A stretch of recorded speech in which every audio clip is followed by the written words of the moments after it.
Now, originally I was going to make a video on Netflix's Devil May Cry anime, but spoiler alert, it's ass. And more I kind of like wrote the script for that video, and the more I was talking in that video, the more I kind of thought about like video game adaptations and why they all suck. And it could kind of be boiled down into two reasons, and a lot of my stuff in the video is just kind of those two reasons. I'm also talking about the writing, but I'll just explain it here. The writing is very bad to the point where characters don't even feel like their game counterparts, and I get it's not canon, but it's still ass. Plus, also, there's a lot of anti-Christian stuff. And Adi Shankar looks like he's always going through a midlife fucking crisis, which, I mean, yeah, he pretty much is Mr. 40-year-old, and I still dress up like fucking Kiss. But the horrendous thing that I shall never even associate with Devil May Cry got me thinking, why are video game adaptations so dog shit, but book adaptations are more better received? How could things like 50 Shades of Grey or Kite Runner be critically acclaimed, but simple stories from video games can't because they always fuck it up? And I feel like one of the very, very, very big reasons for this is mainly, it comes down to two reasons. One, mainly because of perception, and two, politics. Never gonna give a fuck,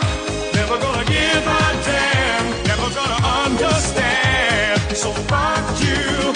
What's so weird to me is that video games have obviously evolved as time went on, whether it be graphically or gameplay-wise, but a lot of people still kind of hold this mindset of video games still being in that beep-bop-boop-boop fucking era. Like, people think that video games are still in that Galaga shit, like they're still in that fucking, like, beep-bop-boop-boop fucking Atari. But all jokes aside, a lot of people still kind of view video games as still stuck in that kind of, like, primitive era compared to other things like movies or books, and especially books. Books are basically seen as, like, high IQ and all this other, you know, stupid like like a glass of brandy type shit, while video games are still stuck in that like beep bop boop boop caveman era according to these people, to the point where they just hear a name of a video game and they don't even really care because they just see it as basically just a primitive piece of media. And because you have this whole primitive quote-unquote piece of media, they feel the need to try and flex their creative dick with a thing that people like to call creative liberty. Creative liberty basically means that the thing that's going to happen, like the adaptation that's going to happen, is going to be shit. It's just code word for, oh, it's going to be shit because I'm going to rewrite a lot of things. We've seen it with things like Tekken. We've seen it with things like the Mario movie. We've seen, well, not the new one, but the old one. We've seen it with a lot more video game adaptations. Creative liberty basically means the project is dead on arrival. Now, I was going to bring up how creative liberty isn't all that bad because of things like The Shining, like the movie was actually pretty good, but that also kind of proves my point that they would glaze the fuck out of books more than they would video games, and that also kind of proves my point on perception. This perception pretty much warps the video game adaptation into something awful because the person who made it didn't really care enough to lock in because they were already made to perceive a certain way that video games are lowbrow. And that compared to things like movies, books, or even other things like paintings, then, well, video games can't be classified as art, which is stupid. And there are arguments that people will come up with, like, oh, well, if you see, yeah, right, you see,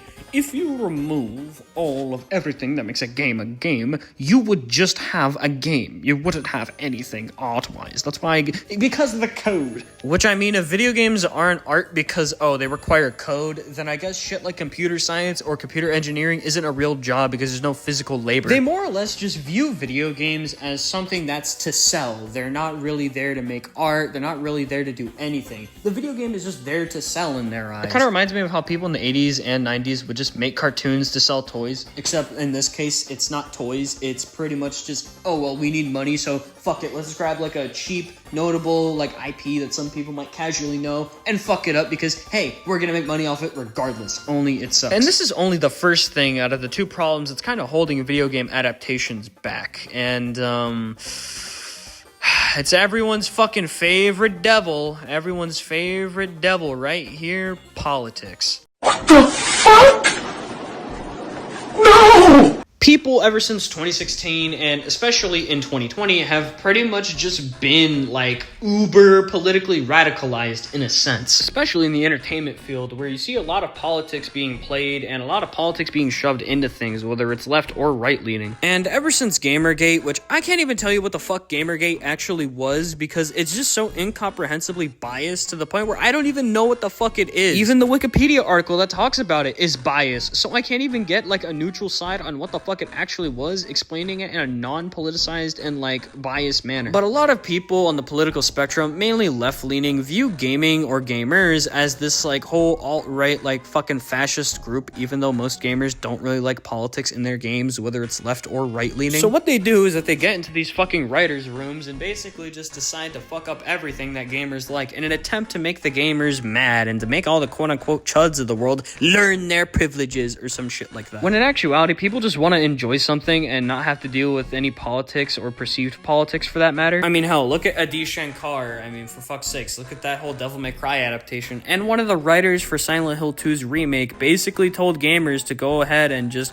commit Kurt Cobain. And also Last of Us 2, I mean, even season 2 of the show, it's not really that good, but then you'll have like these very politicized fucking people go off on you and be like, oh, gamers finally get a real story, am I right? Which, I mean, dude, chill. And like, first of all, you suck at writing. Second, this has nothing to do with politics. It's just that you're ass at writing a story. And it's only really gonna get worse from here because, well, politics drive projects instead of creativity, which is what should be driving it. Creativity should drive projects, not politics. And because games are perceived as a, quote, right-wing thing, then, well, you're gonna get a lot of bad video game adaptations from angry fucking people on the political spectrum, basically being like, oh, how dare these gamers actually enjoy something.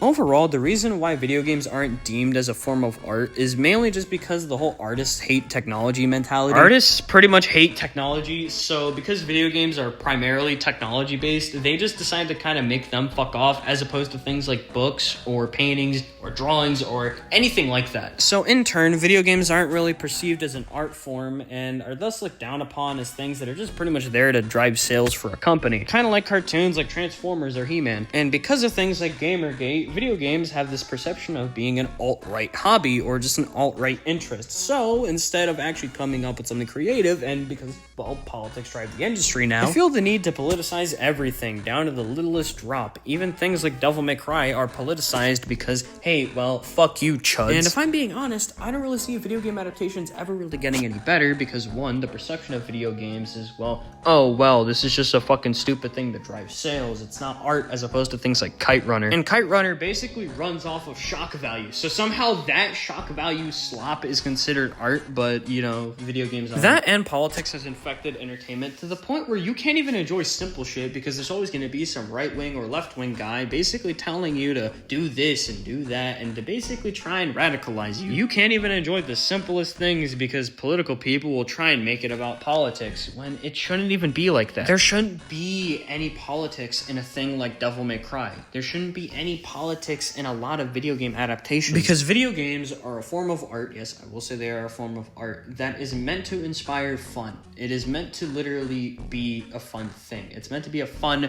form of art for you to interact with. Not some political schlop that you could just virtue signal with. It's not something to just pretty much sell to nerds, or it's not something to pretty much do that. It's, well, video games are actually pretty cool when you think about it, and there's a lot you could do with a video game movie if you're faithful. All they really have to do is just get rid of that negative perception and actually lock the fuck in to make something good. Actually do their research or play the games and they'd be good to go, but instead they don't really do that. They are too politically far gone, and also the fact that they already view video games as just like basically something to sell tickets and money. They don't really view video games as anything special, and again, I don't really see it getting any better because of that. Again, video game movies and shows are very easy to make. They're not really that hard if you actually be faithful like how you are with books, but nah. They would rather make a very bad video game movie just to try and sell tickets. They would rather make a really bad KOF or a really bad Tekken or a really bad Street Fighter movie just for the sake of it because,